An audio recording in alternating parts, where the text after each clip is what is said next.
Hello दोस्तों, स्वागत है आपका ज्ञान सागर के यूट्यूब चैनल पर। आज हम लेकर के आए हैं आपके लिए पर्यावरण अध्ययन के बहुत ही महत्वपूर्ण प्रश्न, जो कि आपके सभी टीचिंग एग्जाम्स के लिए बहुत ही महत्वपूर्ण होंगे। तो चलिए अपने क्वेश्चंस की बात करते हैं। फर्स्ट क्वेश्चन है हमारा, बाघों के संदर्भ में सही कथन चुनिए। तो फर्स्ट है, बाघ अंधेरे में हमसे 6 गुना बेहतर देख सकते हैं। सेकेंड है, बाघ की मूछें हवा में हुए कंपन को भांप लेती हैं।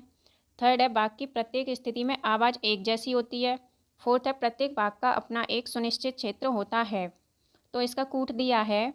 ऑप्शन ए है पहला, दूसरा एवं तीसरा। ऑप्शन बी है दूसरा, तीसरा एवं चौथा। ऑप्शन सी है पहला, दूसरा एवं चौथा।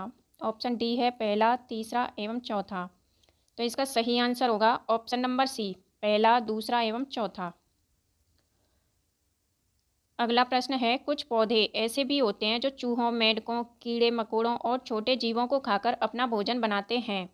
इनमें से निपेंथिस सबसे मशहूर पौधा है जो भारत के किस राज्य में पाया जाता है? ऑप्शन ए है राजस्थान। ऑप्शन बी है जम्मू एवं कश्मीर। ऑप्शन सी है मेघालय। ऑप्शन डी है केरल। तो इसका सही आंसर होगा ऑप्शन नंबर सी, मेघालय। अगला प्रश्न है, कक्षा 5 में एक शिक्षिका बीज प्रकरण को पढ़ाते समय विभिन्न प्रकार के बीजों तथा उनसे संबंधित मूल स्थानों के विषय में चर्चा करते हुए बहुत से उदाहरण देती है। इनमें से कुछ निम्न प्रकार से हैं। फर्स्ट है मिर्ची, यह है दक्षिण अमेरिका। सेकंड है भिंडी, यह है अफ्रीका। थर्ड है सोयाबीन, यह है ऑस्ट्रेलिया। फोर्थ है आम, यह है भारत। तो इनमें से सही कौन सा है? ऑप्शन ए है पहला, दूसरा एवं चौथा। ऑप्शन बी है पहला, दूसरा एवं तीसरा। ऑप्शन सी है दूसरा, तीसरा एवं चौथा। ऑप्शन डी है पहला, तीसरा एवं चौथा। तो इसका सही आंसर होगा ऑप्शन ए, पहला, दूसरा एवं चौथा। अगला प्रश्न है, बूंद बूंद दरिया दरिया प्रकरण पढ़ाते समय एक शिक्षिका शिक्षार्थियों से निम्नलिखित प्रश्न पूछती है। तो फर्स्ट है इसका, क्या नल से पानी आता है? सेकंड है, क्या नहर से पानी आता है? थर्ड है, क्या कुएं से पानी आता है? फोर्थ है, क्या वर्षा से पानी आता है? तो शिक्षक शिक्षार्थियों में निम्नलिखित में से क्या विकसित करने का प्रयास कर रहा है? ऑप्शन ए चिंतन। ऑप्शन बी सामान्य ज्ञान। ऑप्शन सी संवेग। ऑप्शन डी अभिप्रेरणा। तो इसका सही आंसर होगा ऑप्शन नंबर ए, चिंतन।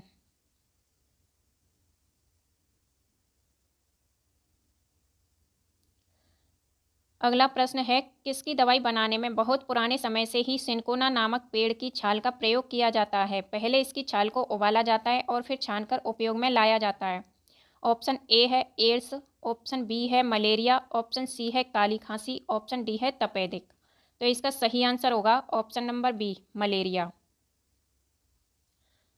अगला प्रश्न है, पर्यावरण अध्ययन की एक कक्षा में एक शिक्षिका दो एक्वेरियम लाकर एक में साधारण पानी तथा दूसरे में उबालकर ठंडा किया गया पानी भर देता है। दोनों एक्वेरियम में वह एक एक मछली डाल देता है। साधारण पानी से भरे एक्वेरियम में मछली जीवित रहती है, जबकि उबालकर ठंडे किए गए पानी से भरे एक्वेरियम में मछली मर जाती है, क्योंकि इस एक्वेरियम का पानी ऑप्शन ए है खनिज रहित हो चुका है। ऑप्शन बी है ऑक्सीजन रहित हो चुका है। ऑप्शन सी है मछली के तैरने योग्य नहीं है। ऑप्शन डी है कीड़े मकोड़े रहित हो चुका है।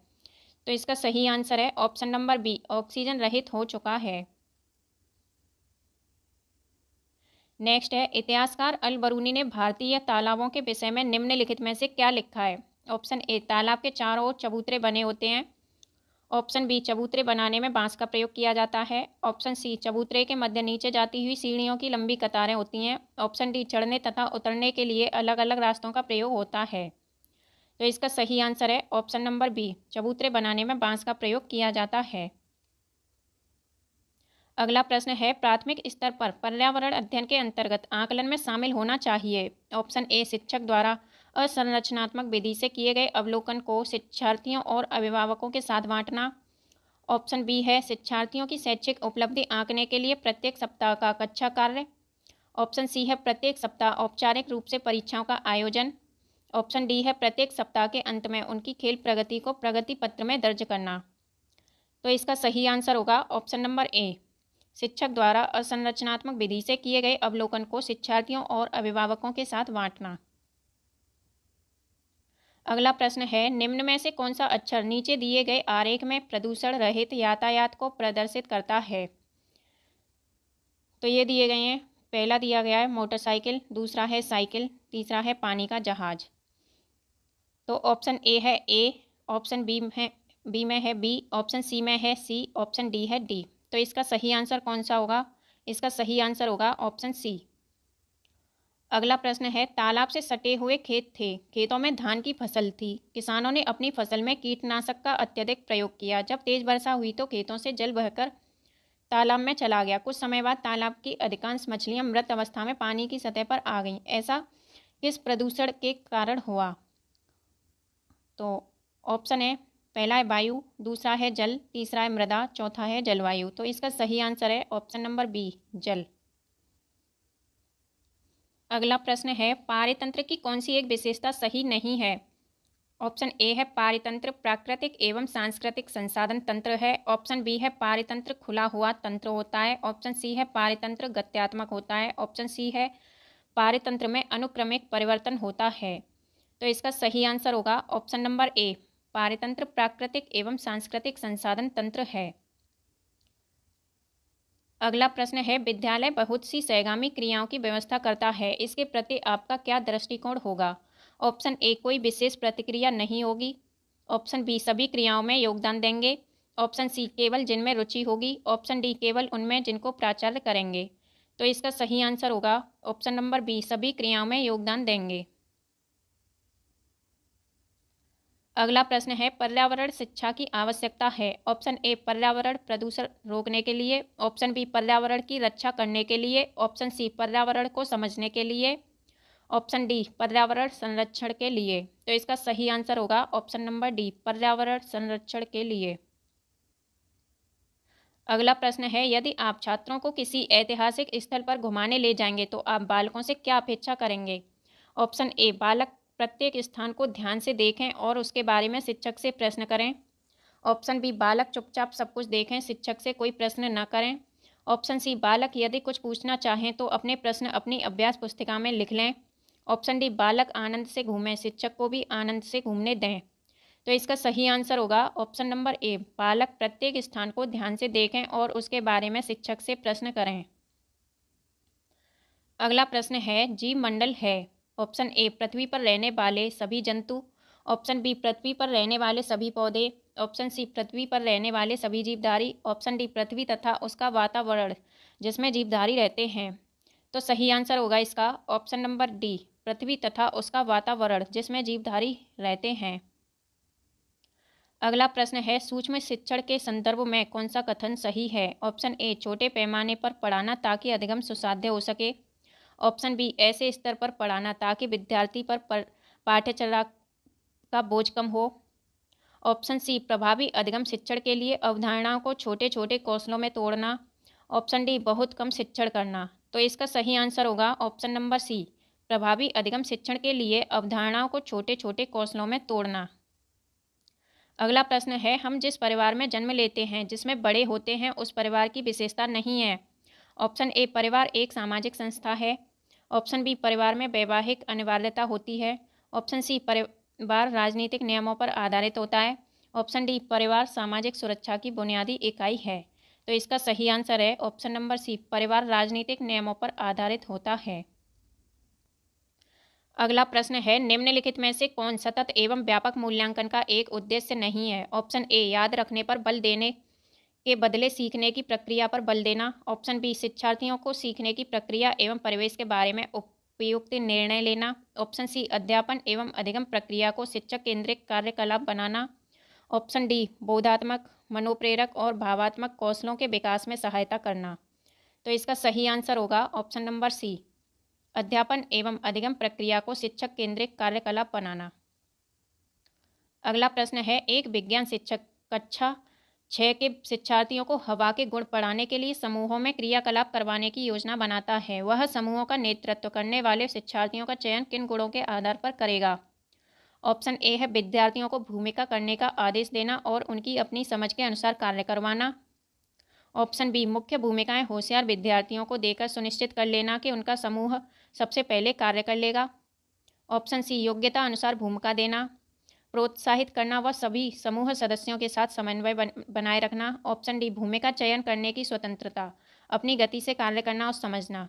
तो इसका सही आंसर होगा ऑप्शन नंबर सी, योग्यता अनुसार भूमिका देना, प्रोत्साहित करना व सभी समूह सदस्यों के साथ समन्वय बनाए रखना।